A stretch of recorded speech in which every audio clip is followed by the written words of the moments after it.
सदन के बाहर विपक्ष का हंगामा, माले विधायकों ने काटा जमकर बवाल, सरकार के खिलाफ की नारेबाजी।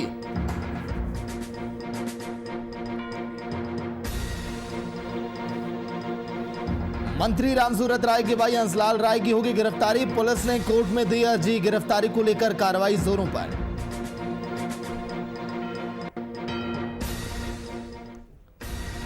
स्कूली छात्राओं ने किया विधान परिषद का भ्रमण, छात्राओं को दी गई राजनीति की जानकारी, छात्राओं को किया गया कार्यवाही में शामिल।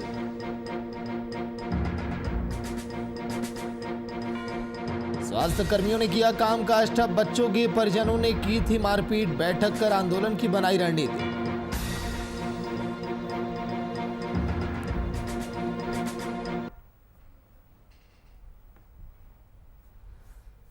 नमस्कार, वीआईपी न्यूज आप देख रहे हैं, मैं आपके साथ सागर मिश्रा। खौफ के साए में ये खौफ उन बच्चों के अंदर, उनके जहन में, जो बच्चे जाते हैं शिक्षा के मंदिर में शिक्षा ग्रहण करने के लिए।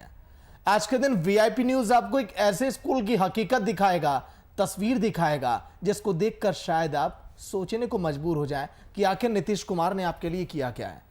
खबर राजधानी पटना से, जहां पर लोहानीपुर सरकारी स्कूल भवन की जर्जर स्थिति अब पक्ष विपक्ष के बीच का मुद्दा बन चुका है। स्कूल की बदतर हालत में मासूम बच्चे डर के साए में पढ़ने के लिए मजबूर हैं और प्रशासन की ओर से इस पर कोई भी ध्यान नहीं दिया जा रहा। इस तरह के हालात सरकार पर कई सवाल भी खड़े करते हैं। ऐसी बदहाली में यही कहा जा सकता है कि सुशासन बना कुशासन का प्रतीक। हम इसी पर आज के दिन चर्चा करेंगे, लेकिन उसके पहले देखिए ये ताजा रिपोर्ट।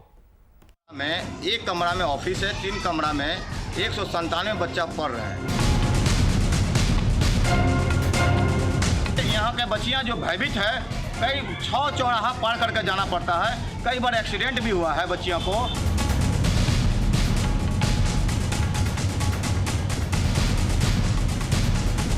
एक निर्माण हुआ था जिस पानी के लिए, वो पानी मिला नहीं लोगों को पीने के लिए। हम लोग बिस्लरी का बोतल लाते हैं, 20 रुपये का डेली पर डे हमको 20 रुपये का लगता है। हाथ धोने का बाथरूम लग जाएगा तो कहाँ जाएंगे, शौचालय जाएंगे। ये जांच का विषय है और ये अगर जांच दोबारा हो जाती है, उस पदाधिकारी को निलंबित करना होगा सरकार को। सुशासन के कुशासन की तस्वीर, डर के साए में पढ़ने को मजबूर हैं बच्चे। कभी भी ढह सकता है विद्यालय। मूलभूत सुविधाओं से महरूम विद्यालय। 3 कमरों में सिमट गया स्कूल। जर्जर स्थिति में विद्यालय।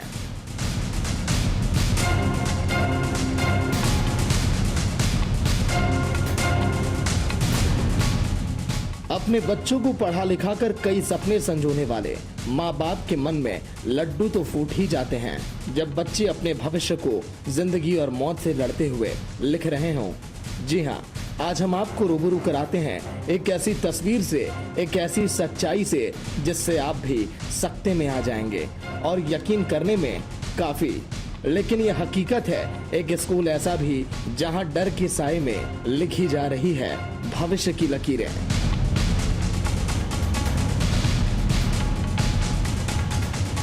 स्थिति पहले की जैसी नहीं है। जैसे हम लोग का विद्यालय है, जब ये लोग घुस गए ना, तो बहुत माने जैसे अपशब्द बोलना, किसी को प्रभावित करके बोलना नहीं, माने बात विचार भी ठीक से नहीं। अपने विद्यालय को कॉलेज में अच्छा लगते हैं हम लोग का। हाँ, हेडमास्टर हमारे विद्यालय के नहीं है। जर्जर स्कूल भवनों में पढ़ाई अनहोनी का खतरा। ध्वस्त हो गया लोहानीपुर स्कूल का भवन। हम बात कर रहे हैं ऐसे सरकारी स्कूल की जहां 197 बच्चों के सर पर खतरा मंडरा रहा है। बच्चे किताबों के अक्षरों को समझने में लगे हैं, वहीं स्कूल की रेलिंग लटकी है। ये मामला है राजकीय मध्य विद्यालय लोहानीपुर का, जहां सिर्फ 4 कमरों में 4 विद्यालय मर्ज हैं और 197 बच्चों को पढ़ाने के लिए 16 शिक्षकों को लगाया गया है। विद्यालय को स्थिति आप देख ही रहे, जग जाहिर है। वर्तमान परिवेश ऐसा है, पठन पाठन का कार्य जो है ना विपरीत होते जा रहा है। यहाँ का जो माहौल है, ऐसा माहौल है कि आदमी अंदर से कुंठित है, चाह कर भी अपना मनोयोग नहीं दे सकता है, क्योंकि यहाँ शीर्ष पे जो बैठे हुए हैं वह नहीं चाहते हैं कि विद्यालय का विकास, विद्यालय का कार्य मन से शिक्षक मन आहत यहाँ पर है। मासूम विद्यार्थियों पर खतरे का साया। राजकीय मध्य विद्यालय की बदहाल व्यवस्था। सबसे हैरत की बात तो यह है कि शिक्षा विभाग ने जब हेडमास्टर को पत्र लिखकर स्कूल की स्थिति और व्यवस्था के बारे में पूछा तो उधर से प्रधानाध्यापक का जवाब मिला, ऑल इज वेल है सर। लेकिन जब इस बात की शिकायत पूर्व सांसद डॉक्टर सीपी ठाकुर से की गई तो वह औचक निरीक्षण में पहुंच गए। निरीक्षण के बाद जो डॉक्टर सीपी ठाकुर ने देखा तो उनके होश उड़ गए। चरम पर दिखी प्रशासनिक लापरवाही। मासूमों के भविष्य से खिलवाड़।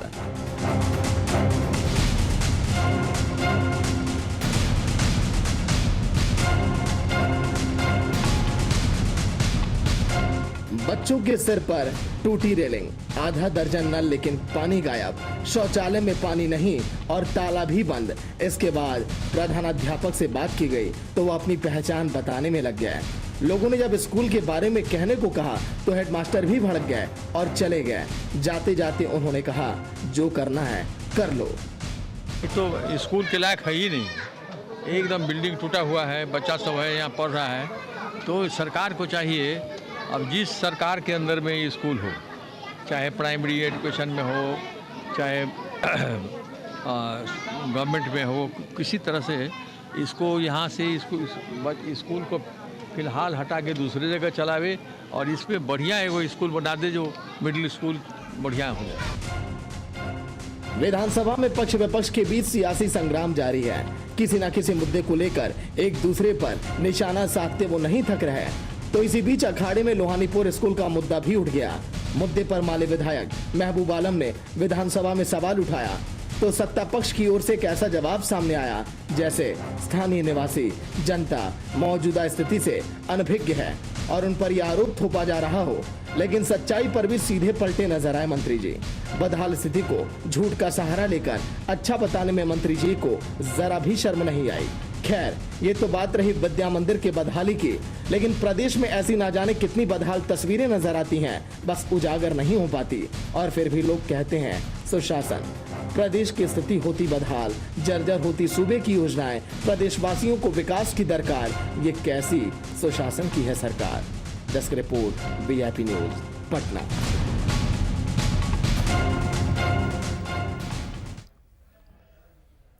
तो आज के दिन हमने जिक्र किया खौफ के साए में, क्योंकि वो भविष्य उस खौफ के साए में है जो आने वाले कल का भविष्य है और उन्हीं पर टिकी हैं सारी बुनियादें। आज के दिन हमारे साथ लाइव में डिबेट में अख्तरुल इस्लाम आरजेडी के विधायक जुड़े होंगे और मधुरशील जी वीआईपी न्यूज के सीनियर एडिटर। सबसे पहले अख्तरुल जी आपके पास आऊंगा। जो हालात इस समय देखे जा रहे हैं शिक्षा के मंदिर के, जहां पर बच्चे जाते हैं अपना भविष्य संवारने के लिए, माता पिता को काफी उम्मीदें रहती हैं, वहां के हालत अगर ऐसे होंगे, जिंदगी उनकी मानो दांव पर लगी है। अख्तरुल जी।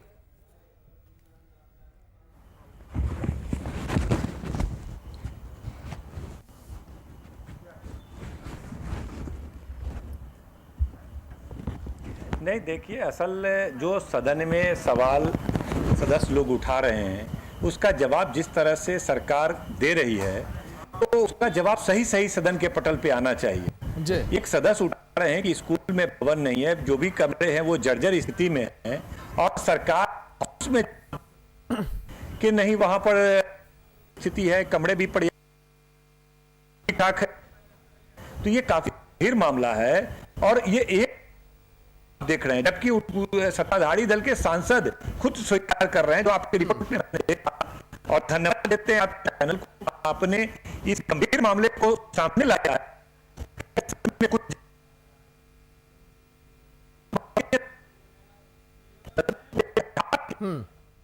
पढ़ दे रही है और ये सरकार जो सदस्य बार बार चुनौती दे रहे हैं कि सर इसको जांच कराइए, ये गलत रिपोर्ट है, ये गलत जवाब आपका है, आपको पदाधिकारी गुमराह कर रहे हैं। लेकिन सरकार थोड़ी भी गंभीरता नहीं दिखाती है और सदस्यों को ही झूठा बना देती है। तो ये बहुत अफसोसनाक है, यह लोकतंत्र के लिए भी सही नहीं है और प्रश्न करने में रुचि भी नहीं रह जाता है और विधानसभा का औचित्य भी क्या रह जाता है जब हम सवाल करते हैं और सवालों का सही सही जवाब नहीं आना, और मतलब एक तरह से विधानसभा का ये अपमान है कि विधानसभा में आप कमिटमेंट कर रहे हैं, जो बात बोल रहे हैं वो एक आश्वासन समिति होता है, सारे तरह की बात होती है। तो निश्चित रूप से ये बहुत ही दुर्भाग्य है लोकतंत्र के लिए, डेमोक्रेसी के लिए, और खास तौर से इस जो नया सरकार बना है इसमें यह देखने को मिल रहा है कि एक गैर जिम्मेदारी तरीके से मंत्री लोग एक मतलब समझिए तो औपचारिकता पूरी कर रहे हैं कि भाई सवाल है, कुछ भी जवाब मंगवाओ, चुपचाप दे दो। अब सदस्य दोबारा तिबारा सवाल करेंगे, सवाल 2 बार से ज्यादा पूरक पूछने का नहीं है, टाल मटोल कर देंगे, ऐसा कर रहे हैं कि भाई सवाल है, कुछ भी जवाब मंगवाओ, चुपचाप दे दो। अब सदस्य दोबारा तिबारा सवाल करेंगे, सवाल 2 बार से ज्यादा पूरक पूछने का नहीं है, टाल मटोल कर देंगे। ऐसा कई बार, आज मेरा भी सवाल था और जवाब नहीं देने के कारण ये 10 दिन पहले स्थगित किया गया था, फिर वह सवाल दोबारा आया, फिर मंत्री कह रहे हैं कि इसका जवाब वो विभाग देगा, वो विभाग। गैर जिम्मेदाराना सरकार का और मंत्रियों का जवाब आ रहा है, जो निश्चित रूप से बहुत ही संवेदनहीनता की पराकाष्ठा है। ठीक है मधुर जी, आज के दिन जब जेडीयू और बीजेपी के विधायकों से संपर्क करने की हमारी टीम लगातार कोशिश कर रही थी कि कौन इस डिबेट में बैठेगा, कौन हमारे और आपके सवालों का जवाब देगा, मधुर जी कोई तैयार नहीं हुआ, क्योंकि ये ऐसा मुद्दा जानते हैं नेताजी लोग भी कि हम बोलेंगे क्या स्क्रीन पर आके। मधुर जी देखिए, वो बोल भी नहीं सकते, और अभी आप फ़ोन करेंगे स्टूडियो से तो उठाएंगे भी नहीं। विडंबना ये है कि लोहानीपुर का इलाका पटना राजधानी का इलाका है। अख्तरुल इस्लाम सीनियर लीडर हैं, विधायक हैं, और वो बैठे हुए हैं आपके साथ, जुड़े हुए हैं। उनको बिहार की और भी तल्ख सच्चाई पता होगी कि सुदूरवर्ती, जब आप राजधानी में विद्यालय की जर्जर स्थिति, बिल्डिंग की जो स्थिति है, इस हालात में है कि बच्चे वहाँ सहम करके, क्योंकि आजकल सरकारी स्कूल में कौन जाता है, जो निजी विद्यालयों में, प्राइवेट विद्यालयों में, कॉन्वेंट स्कूलों में जिनका एडमिशन नहीं हो पाता आर्थिक वजहों से, मतलब गरीब घरानों के बच्चे जाते हैं, निर्धन घरानों के बच्चे जाते हैं स्कूलों में, सरकारी स्कूलों में। और आप जब राजधानी के नाक मतलब जहाँ से सरकार चलती है वहाँ के विद्यालय भवन की स्थिति ये है, तो सुदूरवर्ती इलाकों के विद्यालय भवन की स्थिति आप क्या समझ सकते हैं, परिकल्पना कर सकते हैं। बिल्कुल। इसी एनडीए सरकार में, जब एनडीए की सरकार नहीं थी, विपक्ष में एनडीए हुआ करती थी, तब दिवंगत हो गए हैं नवीन सिन्हा, उनके बेटे अभी नितिन नवीन विधायक हैं और मंत्री भी बन गए हैं, मुख्य सचेतक हुआ करते थे भारतीय जनता पार्टी के, और उन्होंने निजी विद्यालयों के खिलाफ एक मुहिम छेड़ रखा था, जो पार्टी के ही कई लोगों को रास नहीं आ रहा था। उस समय वो पटना मध्य से विधायक हुआ करते थे, जो फिलवक्त कुछ हिस्सा उसका दीघा, कुछ इलाका उसका मतलब परिसीमन के बाद वो बांकीपुर का इलाका हो गया।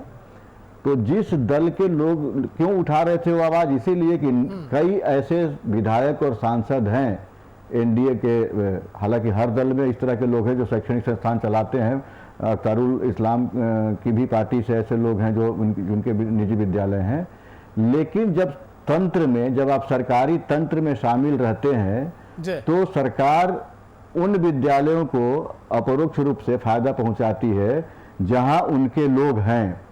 लेकिन जो सरकारी विद्यालय है जहां गरीबों के बच्चे पढ़ते हैं, जहां मजदूरों के बच्चे पढ़ते हैं, उसकी उपेक्षा आप इस कदर पे करके, उनका जान कीमती नहीं, उनकी जान जो है वो कीमती नहीं है आपके लिए, वहां जो शिक्षक पहुंचाने। अब 197 बच्चे पर कई विद्यालय, आप दूसरे इलाके में आप चले जाएं, पटना जिले के ही प्रखंड स्तर के इलाके पर चल जाएं, पंचायत स्तर पर जो विद्यालय हैं वहाँ 2-2, 3-3 शिक्षक हैं, 8-8 क्लास चल रहा है और 2-2, 3-3 शिक्षक हैं। और पटना लोहानीपुर में जहाँ बिल्डिंग ही जर्जर है, 197 बच्चे का रजिस्टर में केवल पंजीयन है, कितने बच्चे आते हैं वो देखने वाली बात होगी। वहाँ 16 टीचर हैं। तो 16 टीचर इसलिए हैं कि राजधानी में ही पैरवी वाले जो लोग हैं, जो उनके पहुंच होती है, जिनकी आप सब शिक्षकों का अगर बैकग्राउंड पता करेंगे तो पता चलेगा कि उसमें से तमाम लोग किसी ब्यूरोक्रेट के, किसी राजनेता के रिश्तेदार निकल रहे हैं। केवल वो नाम मात्र की पढ़ाई अगर वहाँ होती तो फिर 197 बच्चे हैं सरकारी स्कूल में, और प्राइवेट विद्यालयों में आप चले जाएं तो वहाँ एडमिशन के लिए वहाँ सीट नहीं है, हजार बच्चे, 2-2 हजार बच्चे, मतलब जेड तक सेक्शन चल रहा है, ए से लेकर के जेड तक सेक्शन चल रहा है निजी विद्यालयों में, उसी राजधानी पटना में, और आप सरकारी विद्यालयों का ये हाल कर रखे हैं। तो ये एक विडंबना है, दोहरा मानदंड है, और सरकार जिनके पक्ष में खड़े होने की बात करके सुशासन की बात करती है, लेकिन क्या सुशासन है? आपने देखा होगा कुछ दिन पहले वीआईपी न्यूज हम लोगों ने ही दिखाया था, वहाँ कैमूर की एक खबर थी जहाँ की हेलमेट पहन करके डॉक्टर इलाज कर रहा है। तो जब चिकित्सालय की भी स्थिति जर्जर है, विद्यालय की भी स्थिति जर्जर है, सरकार आखिर कर क्या रही 16 वर्षों से? ये 16 साल से नीतीश कुमार बैठे हुए हैं, कर क्या रही? ये बहुत बड़ा प्रश्न है, बहुत बड़ा सवाल है। और अख्तारुल इस्लाम आपके साथ बैठे हुए हैं, क्योंकि विपक्ष की निगाह होती है सरकार की खामियों पर, और वो गिना नहीं पा रहे हैं कितनी खामियां हैं। ठीक है अख्तरुल जी, आप विधायक हैं, आप अपने विधानसभा क्षेत्रों में कितने ऐसे सरकारी स्कूल हैं जिसका सर आप दौरा करते हैं, वहां पर क्या खामी आप देखते हैं और कितनी खामियों को आपने दुरुस्त करने की कोशिश की या फिर आपने करवाने की गुहार लगाई?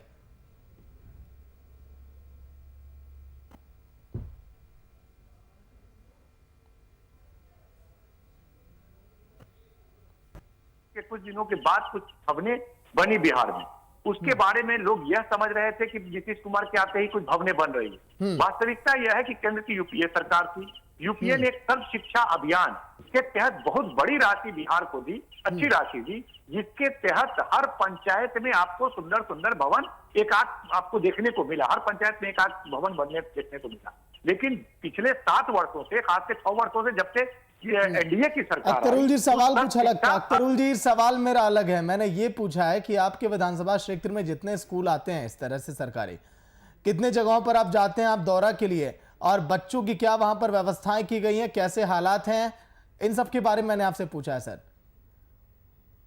में जाता हूं और स्थिति बहुत नाजुक है।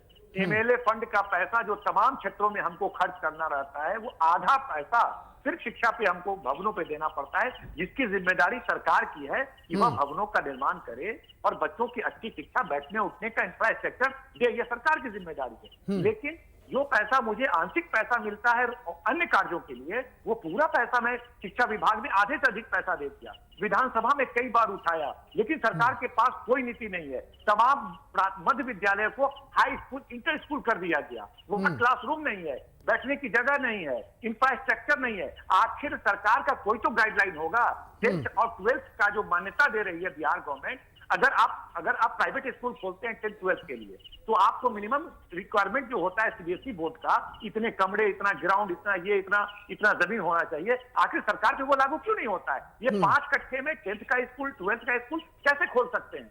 भवन 4 कमरे में आप 12th का स्कूल कैसे खोल सकते हैं? 1000 बच्चे का कैसे नामांकन करा सकते हैं? ये अपने आप में जुडिशियल का मामला भी बनता है कि आखिर कैसे मान्यता दी जा रही है 12th को, 10th को। अब मिडिल स्कूल का समझ में आता है, मिडिल स्कूल में 400-500 बच्चे हैं, 5-6 कमरा है, उसको आपने 10th कर दिया, उसी को 12th कर दिया। हम लोग से जो बन पड़ रहा है व्यक्तिगत एमएलए फंड से, उसको करते हैं, सदन में बार बार हम लोग उठाते हैं, लेकिन सरकार की कोई नीति नहीं है इंफ्रास्ट्रक्चर के लिए, कोई फंड की अच्छी प्रॉपर व्यवस्था नहीं है, जिससे कि बड़े पैमाने पर हमारे विधानसभा सहित बिहार के तमाम जर्जर विद्यालयों को स्थिति ऐसी है, कभी भी कहीं हादसा हो सकता है। जर्जर स्थिति में हम लोग नजर रखे हुए हैं, उठा रहे हैं मामले को, लेकिन सरकार की कोई भी सकारात्मक कदम इस दिशा में नहीं देखी जा रही है। ठीक है मधुर जी, अख्तरुल जी जो अपने फंड का पैसा स्कूलों में दे देते हैं, जो वहां पर सुविधाएं बेहतर नहीं है उसको दुरुस्त कराते हैं। मधुर जी, अगर सभी विधायक अगर ऐसे हो जाए तब तो शायद सूरत ही बदल जाए इन सरकारी स्कूलों की, वहां के जर्जर पड़े भवनों की। मधुर जी, नहीं हो सकता ऐसा सागर। जो एक विधायक को जो फंड का एलोकेशन होता है बिहार में, वो इतना काफ़ी नहीं होता कि वो अपने विधानसभा क्षेत्र के तमाम जर्जर जो भवन हैं या चिकित्सालय जो हैं उनके जो भवन हैं उनका वो मेंटेनेंस करा सके, उसकी मरम्मत करा सके, उसका जीर्णोद्धार करा सकें और बच्चों के पढ़ने के लायक वहाँ माहौल कायम कर सकें। क्योंकि एक विधायक के जिम्मे जो फंड उनके जो अलॉट किया जाता है उसमें विधानसभा क्षेत्र के समग्र विकास के नाम पर जो राशि दी जाती है वो राशि नाकाफ़ी होती है। क्योंकि जिन राज्यों में विकास का कार्य हो चुका है, जैसे आप दिल्ली में अगर आप दिल्ली राजधानी के क्षेत्र में विद्यालयों की स्थिति देखेंगे तो वो एक मॉडल है। उसको आप देखेंगे कि निजी विद्यालयों के भी भवन से ठीक ठाक विद्यालय बना हुआ है और अभी वहाँ नामांकन के लिए होड़ लगी रहती है। कई राज्य ऐसे हैं, केरल में आप चले जाएंगे, वहाँ सरकारी जो स्कूली शिक्षा है वो उच्चतम स्तर पर है।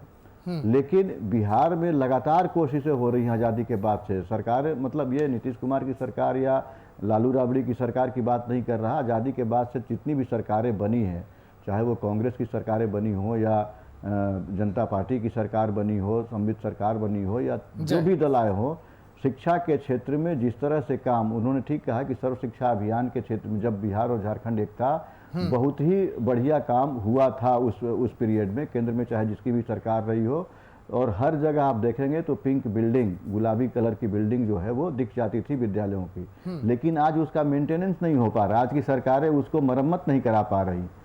तो वो अब जो बच्चे वहाँ पढ़ रहे हैं वो एक तरफ तो छत की तरफ निहारते हैं कि पता नहीं कब वो सीमेंट गिर जाए। कई बार आपने देखा होगा कि ऐसी घटनाएं आती हैं कि बच्चों के घायल होने की खबरें आ जाती हैं, शिक्षक घायल होने की खबरें आ जाती हैं, और डर भय से आप देखेंगे कि पेड़ के नीचे, अगर विद्यालय परिसर में कहीं पेड़ है, वृक्ष है उस तरह का जो छायादार वृक्ष है, तो उसके नीचे टीचर पढ़ाते हुए बच्चों को नजर आते हैं। तो ये हम एक तरफ जहां बहुत ही आधुनिक होते जा रहे हैं और विकास के उच्चतम कह लीजिए कि पैमाने को, स्तर को छूता हुआ, मतलब सरकारी लोग अगर दावा करेंगे, अगर सरकार का कोई नुमाइंदा आपके साथ बैठा रहता तो ये दावा करता कि हम विकास के किस प्रक्रिया में और किस चरम तक पहुंच गए हैं, लेकिन सच्चाई, जमीनी हकीकत जो है वो बिल्कुल उलट है। आप देखें कि जब आप एक विद्यालय जो राजधानी में है, अगर ग्रामीण क्षेत्रों के विद्यालयों की भवनों की स्थिति क्या होगी, वहां पठन पाठन की स्थिति क्या होगी, आप कल्पना केवल कर सकते हैं।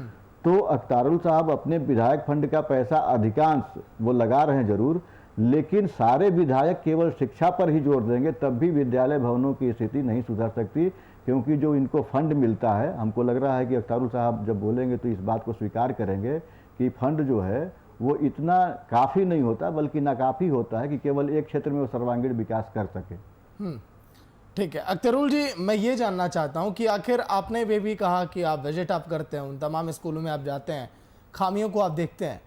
सर, ये लापरवाही आखिर शुरुआती दौर से किसकी मानी जाए? क्या शिक्षा मंत्री लापरवाह हैं, या फिर तमाम अधिकारी लापरवाह हैं, या फिर स्कूल में प्रधानाचार्य, वहाँ के हेडमास्टर जो कैमरे के सामने आकर कुछ भी बोलना नहीं चाहते हैं? अख्तरुल जी।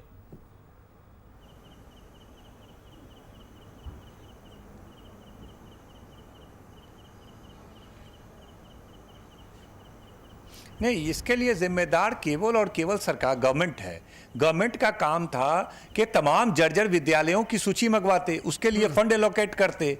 इतना पैसा खर्च होता है, आप 2.5 लाख करोड़ का बजट बनाते हैं, आप अगर 20,000 करोड़ रुपया भी हर साल से भवन बनाने में 10,000 करोड़ रुपया भी आप दे दें तो बिहार की लगभग विद्यालयों में आप आधा समस्या का निदान कर सकते हैं। सिर्फ 10,000 करोड़ रुपया, 15,000 करोड़ रुपया भी अगर दिया जाए तो। लेकिन सरकार की मंशा नहीं है। मैंने सदन में कई बार कहा, इसीलिए आप देखते हैं कि एक चपरासी भी जो 15-20,000 रुपया कमाता हो, वह भी सरकारी विद्यालयों में पढ़ना नहीं चाहता है, वो अपने बच्चों को नहीं पढ़ाता है। जो थोड़ा आज तक मजदूर तक परहेज कर रहे हैं सरकारी विद्यालयों में पढ़ाने को, क्योंकि सरकार के नीति आयोग से लेकर के तमाम जो एजेंसियां हैं वो ये रिपोर्ट दिया है कि बिहार में न कोई गुणवत्तापूर्ण शिक्षा भी नहीं है।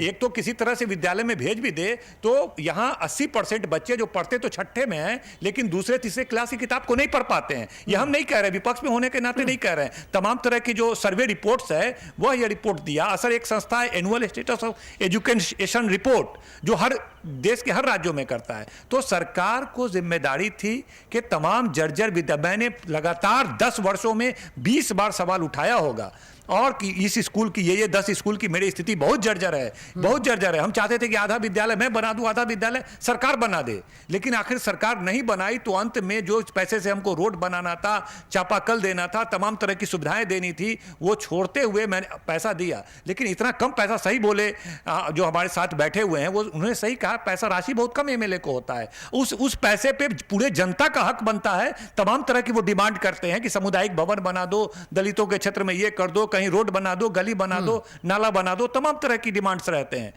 तो उसमें नहीं कर पाते हैं। तो ये गंभीर समस्या है जिसका निदान सरकार को करना चाहिए। सरकार पूरी तरह से लापरवाह है इस मामले में। चलिए, बिल्कुल। मधुर जी, आखिरी कमेंट आपका मैं लेना चाहूंगा। आखिर ये जो हालात दिखाई दे रहे हैं बिहार के अंदर, सरकारी स्कूलों की जो तस्वीरें हम दिखा रहे हैं दर्शकों को, आखिर ये हालात सुधरेंगे कैसे? क्या जमीनी स्तर पर नेता नहीं पहुंचते, केवल हवा हवाई बातें करते हैं, वजह कुछ और, या फिर भ्रष्टाचार का ये पूरा खेल है? मधुर जी। देखिए, विडंबना है सागर कि इसको भ्रष्टाचार तो एक अलग मसला है, बहुत गंभीर मसला है, दूसरी तरफ अगर आप देखेंगे तो जो नौनिहाल देश के राज्य के भविष्य हो सकते हैं, उनके जीवन के साथ सीधा सीधा खिलवाड़ है। क्योंकि सरकार ये मान बैठी है, और ये बहुत ही शर्मनाक स्थिति है, सरकार ये मान बैठी है कि गरीबों के बच्चों को मतलब अफसर बनने का हक नहीं है, बड़ा आदमी बनने का हक नहीं है, लिहाजा उसको वो सुविधा ही ना दो जिससे वो विकास कर सके, सेल्फ डेवलपमेंट जो कर सके, उस तरह की उसकी सुविधा ही ना दो। अब जिसकी नींव ही कमजोर हो जाएगी, जो बच्चा खौफ के साये में कलम और पेंसिल लेकर के कॉपी पर कुछ लिखना चाह रहा है और उसके सर पर अगर ऊपर से सीमेंट का टुकड़ा गिर रहा है या ईंट का टुकड़ा गिर रहा है, तो वो कितनी पढ़ाई कर लेगा। और वो इसीलिए बच्चे स्कूल जाने से डरते हैं। पेरेंट्स अगर उसको, जो परिवार के लोग उसको अगर ज़बरदस्ती भेजना भी चाहें, तो वो समझता है कि मेरे परिवार तो वहाँ दिन भर रहते नहीं, उसको अपना जीवन मौत से वो संघर्ष करके पढ़ाई कर रहा है। एक तो बच्चा ऐसे ही, बच्चों को पढ़ने के लिए जो माहौल होना चाहिए, जो वातावरण स्कूल में मिलना चाहिए, वो वातावरण आप दे नहीं रहे, बल्कि विपरीत परिस्थितियों में आप उसको संघर्ष करने के लिए कह रहे हैं। तो सरकार किस तरह से उदासीन है, जिनके वोट से आज वो राज कर रहे हैं, सीधे तौर पर राज कर रहे हैं, सत्ता पर काबिज हैं, और उनकी सीधे उन्हीं की उपेक्षा, उनके नौनिहालों की उपेक्षा सरकार कर रही है। तो ये गंभीर मसला है और शर्मनाक स्थिति ये है कि आप दावा करते हैं कि बिहार में सुशासन है, चारों तरफ विकास दिख रहा है, लेकिन राजधानी में जहां सरकार का घर है, उसके नाक के नीचे ये इस ज़मीनी हकीकत है। और इस हकीकत को, सबसे शर्मनाक स्थिति यह है कि इस हकीकत को वहीं बैठे सरकार के मंत्री अनभिज्ञ हैं उससे, या अगर जानते हुए आप किस पर कैसे पर्दा डाल रहे हैं उसको आप देख रहे हैं। बिल्कुल एक बड़ी लापरवाही मधुर जी, और जिससे मुंह चुरा लेती है सरकार और इस पर जवाब नहीं देती है। बहुत बहुत शुक्रिया मधुर जी आपका, अख्तरुल जी आपका भी, वीआईपी न्यूज में इस चर्चा में शामिल होने के लिए। जर्जर हालत में स्कूल, ये स्कूल नहीं है, इसको हम ये कह सकते हैं कि बच्चे दांव पर अपनी जिंदगी लगाते हैं और उनका भविष्य भी यहां पर दांव पर। जब बच्चे यहां पर पढ़ने जाते हैं तो मानो ऐसा लगता है कि मौत उनके लिए मुंह बाए खड़ी है। अगर जो